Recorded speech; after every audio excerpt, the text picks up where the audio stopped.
আধ্যাত্মিক আলো চ্যানেলের সকল শ্রোতা ও শুভানুধ্যায়ীদের জানাই সাদর প্রণাম। আজ আমরা ঠাকুর রামকৃষ্ণ পরমহংসদেবের একটি অমূল্য বাণী নিয়ে আলোচনা করব। বাণীটি হলো, মনেতেই বদ্ধ, মনেতেই মুক্ত। এই ছোট্ট বাণীর মধ্যে লুকিয়ে আছে সমগ্র আধ্যাত্মিক জীবনের এক গভীর সত্য। আমরা প্রায়ই মনে করি আমাদের দুঃখের কারণ বাইরের মানুষ, বাইরের পরিস্থিতি বা ভাগ্য। কিন্তু ঠাকুর আমাদের শেখান, মানুষের বন্ধনও মনের মধ্যে, আবার মুক্তিও মনের মধ্যেই। একই পরিস্থিতিতে একজন মানুষ শান্ত ও আনন্দে থাকতে পারেন, আর একজন মানুষ দুঃখ ও অশান্তিতে ভুগতে পারেন।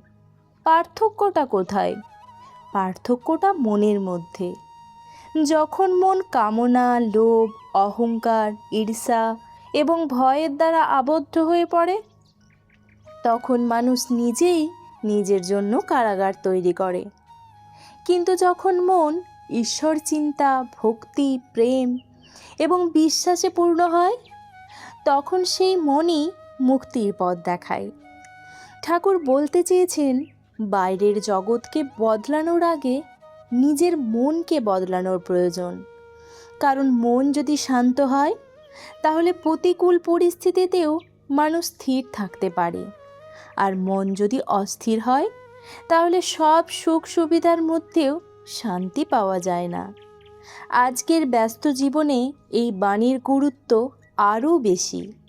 আমরা অনেক সময় বাইরের সমস্যার সমাধান খুঁজি, কিন্তু নিজের মনের দিকে তাকাতে ভুলেই যাই।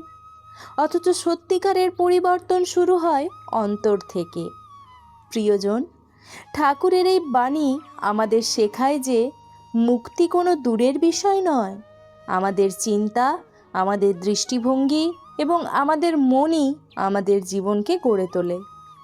তাই আসুন আমরা মনকে পবিত্র চিন্তা, ভক্তি এবং ভালোবাসায় পূর্ণ করার চেষ্টা করি। কারণ সত্যি মনেতেই বদ্ধ, মনেতেই মুক্ত।